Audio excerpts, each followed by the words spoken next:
Assalamualaikum warahmatullahi wabarakatuh. Perkenalkan, nama saya Muhammad Faiza Ashaf dari kelas 12 IPA 3. Di sini saya akan menjelaskan apa itu hakikat Negara Kesatuan Republik Indonesia. Yaitu, negara merupakan organisasi di suatu wilayah dengan ciri memiliki kekuasaan tertinggi yang menjadi acuan dan dipatuhi oleh masyarakatnya.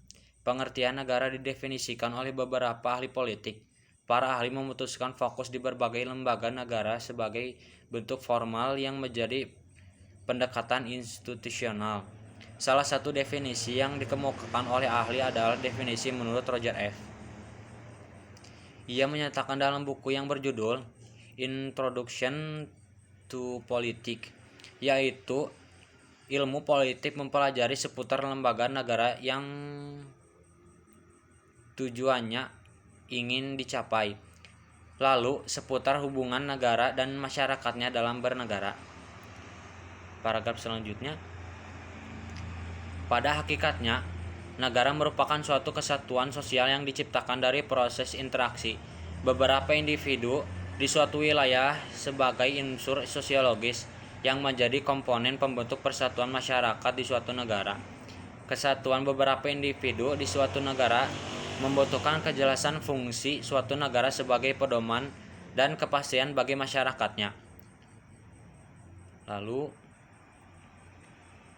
fungsi negara di Indonesia hanya menegaskan ideologi presiden dan juga berbagai ideologi politiknya berdasarkan kepemimpinan Orde Lama Soekarno.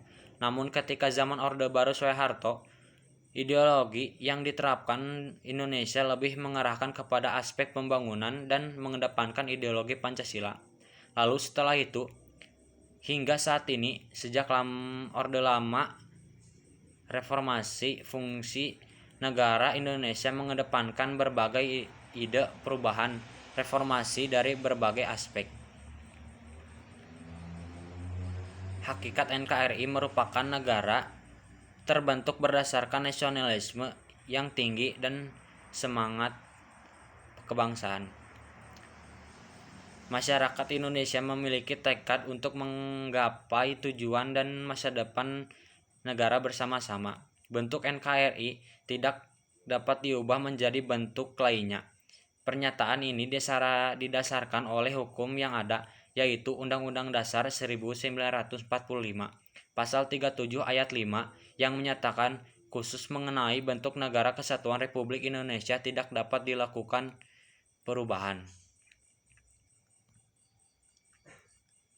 Banyaknya permasalahan mengitari kehidupan berbangsa dan bernegara. Terdapat beberapa ancaman seperti disintegrasi, teror, korupsi, kolusi, dan nepotisme atau permasalahan seputar hukum yang berlaku di suatu negara. Berbagai tantangan ini dapat terjadi karena kurangnya kepercayaan rakyat terhadap para penguasa yang menjabat. Jika berbagai permasalahan ini tidak dikunjung diatasi dengan baik, maka akan terus terjadi konflik yang bisa memicu kekacauan. Sekian dari saya. Mohon maaf apabila ada kesalahan.